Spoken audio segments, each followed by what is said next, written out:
Di negara kita tercinta, jadi gajah pun serba salah.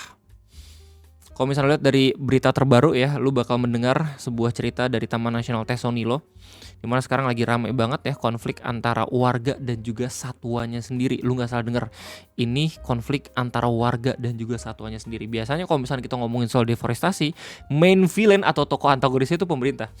Tapi di kasusnya Tesonilo, justru pemerintah lagi coba untuk melindungi taman nasionalnya biar seenggaknya tuh nggak dialihfungsikan menjadi perkebunan kelapa sawit ilegal.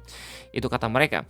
Dan kita bakal bahas sama-sama di video ngopi kesempatan kali ini terkait Tesonilo dan bagaimana teman-teman binatang kita gitu ya bisa survive dalam kondisi yang sekarang. Jadi selamat datang di Ngopi, ngobrolin persoalan Indonesia bersama gue, your favorite Uncle Omre.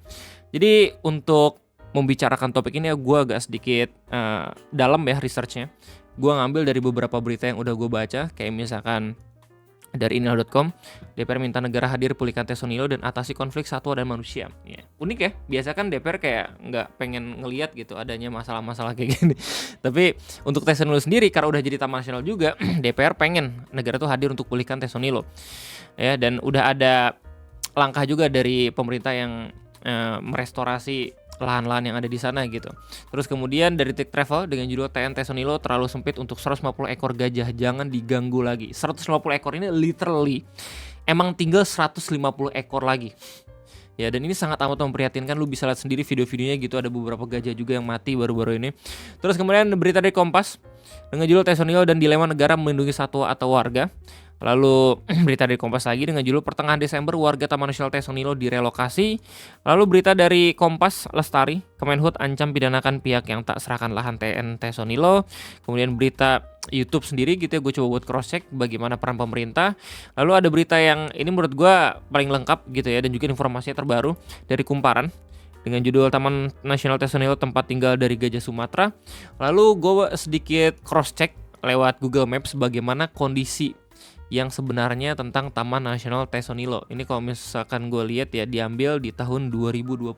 Jadi apa yang terjadi antara satwa dan juga warga di sana? Basically ya yang udah gue kasih tau sebelumnya, terjadi konflik antara masyarakat lokal, oknum masyarakat lokal dengan satwa endemik yang ada di sana. Jadi sebenarnya satwa itu nggak cuma gajah doang ya yang emang terganggu, tapi juga beberapa satwa lain kayak misalkan harimau dan beberapa satwa yang ukurannya lebih kecil. Tapi kenapa berita-berita tuh banyak nge-expose gajah? Karena basically populasi mereka tuh rentan banget untuk punah gitu ya. Tinggal 150 ekor lagi di Taman Nasional Tesonilo. Nah, kejadian ini ditandai dengan beberapa satwa yang tiba-tiba masuk ke pemukiman warga daerah Taman Nasional tersebut. Ya karena mungkin mereka juga nggak sadar kalau misalnya itu dulu habitatnya mereka ya, habitatnya gajah maksud gue. Atau ini semua ditandai dengan beberapa satwa yang disuruh-suruhin sama oknum masyarakat lokal gitu, agar bisa merubah habitatnya dari yang awalnya hutan menuju perkebunan. Perkebunan apa Bang Ray? Kalau misal lu cek di Google Maps, lu bakal tahu ini perkebunan apa ya. Lu tinggal search Taman Nasional Tesonilo dan abis itu lu tinggal zoom aja. Lu bisa ngelihat banyak banget petak-petak yang sudah dikotakin seperti ini. Ya. Dan kalau misal lu ngezoom ke beberapa wilayah aja ya yang emang masih belum jadi, sorry, internet gua agak jelek, emang idiom kentut nih. Lu bakal tahu ini pohon apa. Kalau misalnya lo sering ngelihat citra satelit gitu ya, lo bakal tahu lah ini apa. Dan udah banyak banget hutan yang memang dialihfungsikan dari yang awalnya hutan tropis ya, hutan Sumatera, menjadi ya perkebunan. Perkebunannya apa Bang Ray? Ya, lu bisa cek lagi nih perkebunan apa ya. Nah, kalau misalnya lihat dari beberapa peristiwa-peristiwa yang emang terkait deforestasi gitu ya, biasanya pemerintah itu justru menjadi antagonisnya. Di sini justru pemerintah ikut ngebantu agar seenggaknya tuh lahan nggak yang terlalu hancur gitu ya gara-gara keserakahan manusia. Tapi gue nggak bisa bilang kalau misalnya ini bukan salah pemerintah juga sih, soalnya ada wawancara antara artis Hollywood ya Harrison Ford yang jadi Red Hulk di Marvel sama Menteri Kehutanan dulu yaitu Zulkifli Hasan. Gimana waktu diwawancarain Pak Zulkifli ketawa-tawa gitu, padahal itu nggak lucu sama sekali ya kata bulenya. Dan ini ya bisa menggambarkan apa yang terjadi sama teman-teman satwa kita gitu loh. Dan bahkan kalau misalnya lihat dari Google Maps, lu bisa tahu sendiri ini punyanya siapa. Begitulah kondisi terbaru Taman Nasional Tesonilo. Melalui berita kumparan dijelasin Kalau misalnya Taman Nasional Tesonilo merupakan salah satu taman nasional di Indonesia di mana tempat ini menjadi rumah dari berbagai jenis hewan. Jadi nggak cuma gajah doang, ya tapi termasuk gajah Sumatera yang hanya berhabitat di Pulau Sumatera. Sebagai kawasan konservasi, Taman Nasional ditetapkan untuk melindungi keanekaragaman hayati hingga sumber daya alam yang ada di dalamnya. Kawasan ini dirancang untuk melestarikan habitat flora dan fauna serta menjadi lokasi penelitian ilmiah. Kenapa ini Tesonilo rame? Karena banyak banget video amatir yang ngasih lihat kalau misalkan beberapa oknum warganya itu sampai ngancurin balai Taman Nasional biar sengaja itu dipindahin. Biar sengaja itu mereka mungkin gitu ya punya tujuan lain untuk merubah lahan ya dari yang awalnya konservasi menjadi perkebunan ya. Dan klaim pemerintah bilang beberapa perkebunan yang emang ada di Taman Nasional ini itu ilegal. Dan gue pun heran sebenarnya kalau misalnya tahu ini ilegal kenapa nggak langsung ditindak ya. Maksudnya tuh kita sering banget ngelihat berita di mana pemerintah tuh gampang banget ngeringkus gitu ya, tapi untuk kasus yang ini mereka susah banget gitu loh. Padahal udah ada langkah-langkah restorasi dan segala macem gitu ya sampai puluhan hektar, tapi ini sampai puluhan ribu loh. Jadi emang PR-nya tuh gede banget gitu loh.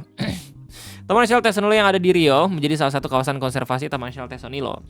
Menjadi tempat tinggal dari gajah Sumatera, lokasi Taman Nasional ini berada di Riau, tepatnya di Kabupaten Pelalawan, Provinsi Riau. Selain rumah gajah Sumatera, kawasan ini juga menjadi tempat tinggal bagi berbagai spesies langka, termasuk harimau Sumatera yang terancam punah. Keberadaan Taman Nasional ini menjadi benteng terakhir bagi keanekaragaman hayati di Pulau Sumatera. Bayangin kalau misalkan hujan lebat yang terjadi di beberapa provinsi di daerah Sumatera kemarin gitu yang bahkan bisa menyebabkan banjir bandang, kayak misalkan provinsi Sumatera Utara, Sumatera Barat dan juga Aceh, terjadi di Riau dengan kondisi hutannya itu dibabat habis. Lu mungkin bakal ngelihat banyak banget satwa yang bahkan tergusur sama air gitu dengan debit yang sangat amat tinggi karena tidak bisa ditahan sama pohon-pohon alami yang ada di sini. Mungkin benar kalau misalnya bencana alam kemarin itu terjadi gara-gara alamnya yang anomali, alamnya yang sedang restorasi, tiba-tiba ngeluarin curah hujan sebulan dalam waktu 1 hari. Tapi nggak bisa dipungkiri, dampaknya akan sangat amat kerasa dan semakin besar lagi terhadap masyarakat ataupun satwanya sendiri gara-gara kelakuan manusia-manusia yang greedy, mengubah lahan dari yang awalnya hutan menjadi perkebunan seperti ini. Terus kalau misalnya gak ada deforestasi, gimana cara kita bisa dapat minyak goreng murah, Bang Ray? Jadi gini, permasalahannya adalah nggak cuman kayak amdalnya doang ya yang sedang diusahakan sama aktivis lingkungan, tapi bagaimana proses mereka mengubah lahan tersebut gitu ya. Sebenarnya mereka nggak perlu jadi perkebunan kelapa sawit pun dengan nambang pohonnya gitu ya, terus habis itu ngejual hasil dari hutan tersebut, itu udah untung gede banget gitu loh. Dan ada fakta juga, nggak semua hutan yang dialihfungsikan menjadi perkebunan itu berhasil. Kadang ada juga yang gagal. Dan kalau misalnya gagal, gimana bang kelanjutannya? Iya bakalan dibiarin. Begitu perusahaan tiba-tiba tutup, terus habis itu buat baru lagi gitu ya PT-nya. Dan ya itu semua yang gue denger dari teman-teman aktivis lingkungan gue gitu. Masalahnya beragam dan juga bertingkat. Kita bakal lanjut baca beritanya. Selain itu, taman ini juga menjadi penopang sumber air bagi masyarakat yang berada di sekitarnya. Keberadaan taman ini sangat penting bagi kelangsungan alam, terutama kehidupan satwa, flora, dan fauna. Bayangin kalau misalnya hutan yang beragam tersebut tiba-tiba berubah ya menjadi satu pohon doang. Memiliki luas lebih dari 81.000 hektar, kini sekitar 40.000 hektar berubah menjadi perkebunan sawit. Kawasan hutan yang menjadi habitat alami bagi satwa kini semakin terdesak akibat penebangan liar hingga alih fungsi lahan menjadi perkebunan ilegal. Bahkan kawasan hutan yang ada di Taman Nasional ini hanya tersisa sekitar 13.000 hektar aja. Sebagaimana dikutip dari akun Instagram resmi BKKSDA Riau, dengan kata lain lebih dari 65.000 hektar di kawasan hutan ini telah beralih fungsi dan mengalami kerusakan. Gue gak pengen nganggep pemerintah bego anjir sumpah. Soalnya puluhan ribu hektar tuh gede banget. Dan gue yakin mereka tuh pasti bakal tahu gitu kalau misalkan ya sekitaran 10 hektar pun gitu ya dirubah. Pasti mereka tahu anjir, tapi ini sampai puluhan ribu. Dan baru aja gerak ketika udah hampir dari 3/4 lahannya berubah gitu loh. Ketika satunya pada mati baru mulai untuk restorasi. Padahal ini bisa dicegah semuanya gitu. Sedih banget. Makanya kalau misalnya ngeliat dari fakta angka ini. Oleh karena itu, Kementerian Kehutanan bersama Satgas PKH melakukan operasi pengamanan sekaligus pemulihan Taman Nasional ini. Mulai penegakan hukum pidana hingga penerapan sanksi administratif terhadap pelanggaran yang ada dilakukan untuk menjaga kelestarian Taman Nasional ini. Ya, seperti yang ada dalam teori lingkungan hidup gitu ya. Mengobati itu lebih sulit dibandingin mencegah. Mencegah lebih baik dibandingin mengobati gitu.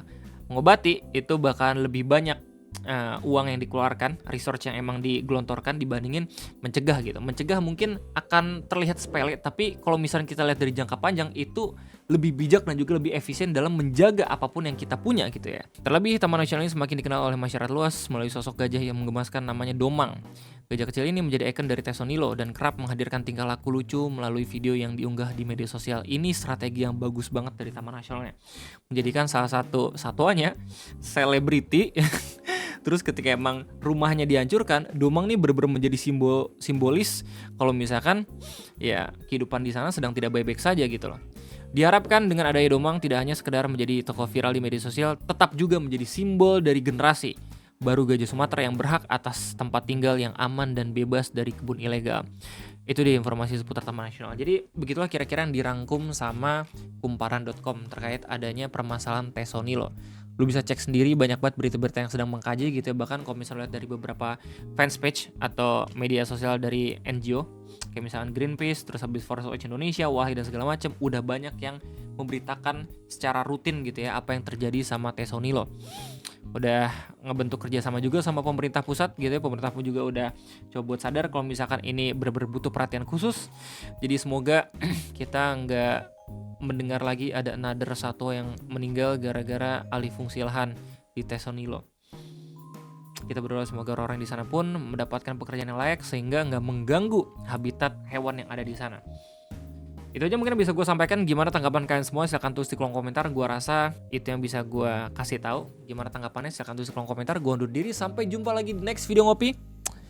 Goodbye.